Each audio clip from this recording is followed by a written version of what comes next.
जय श्री कृष्ण भक्तों हरितालिका तीज का नाम हरितालिका कैसे पड़ा।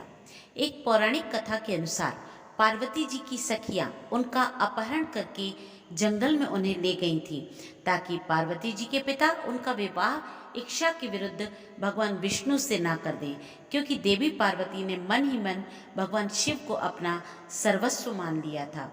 पार्वती जी के मन की बात जानकर उनकी सखियां उन्हें घने जंगल में ले गई थी। इसी कारण और जंगल में अपनी सखियों की सलाह से पार्वती जी ने एक गुफा में भगवान शिव की आराधना की। भाद्रपद तृतीया शुक्ल के दिन हस्त नक्षत्र में पार्वती जी ने बालू से शिवलिंग बनाकर विधिवत पूजा की और रात भर जागरण भी किया।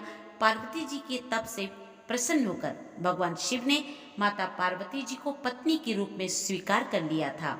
इस तरह सखियों द्वारा उनका हरण कर लेने की वजह से इस व्रत का नाम हरतालिका पड़ा।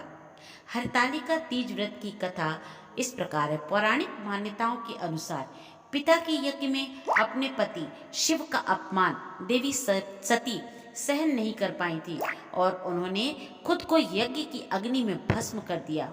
वहीं अगले जन्म में उन्होंने राजा हिमाचल के यहाँ जन्म लिया और इस जन्म में भी उन्होंने भगवान शंकर को ही पति के रूप में प्राप्त करने के लिए तपस्या की। देवी पार्वती ने शिव जी को अपना पति मान लिया था और वह सदैव भगवान शिव की तपस्या में लीन रहा करती थी। उनकी यह हालत देखकर राजा हिमाचल को चिंता सताने लगी और उन्होंने नारद जी से इस बारे में बात की। इसके बाद देवी पार्वती का विवाह भगवान विष्णु से कराने का निश्चय किया गया, लेकिन देवी पार्वती विष्णु से विवाह नहीं करना चाहती थी। उनके मन की बात जानकर उनकी सखियां उन्हें घने जंगल में लेकर गईं। कहा जाता है भाद्रपद शुक्ल तृतीया के हस्त नक्षत्र में माता पार्वती ने रेत से शिवलिंग का निर्माण किया। भोलेनाथ की स्तुति में लीन होकर रात्रि जागरण किया।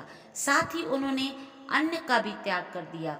ये कठोर तपस्या 12 साल तक चली। पार्वती की इस कठोर तपस्या से प्रसन्न होकर महादेव ने उन्हें दर्शन दिए और इच्छा अनुसार उनको अपनी पत्नी के रूप में स्वीकार कर लिया। इसलिए हर साल महिलाएं अखंड सौभाग्य के प्राप्ति के लिए इस व्रत को करती हैं।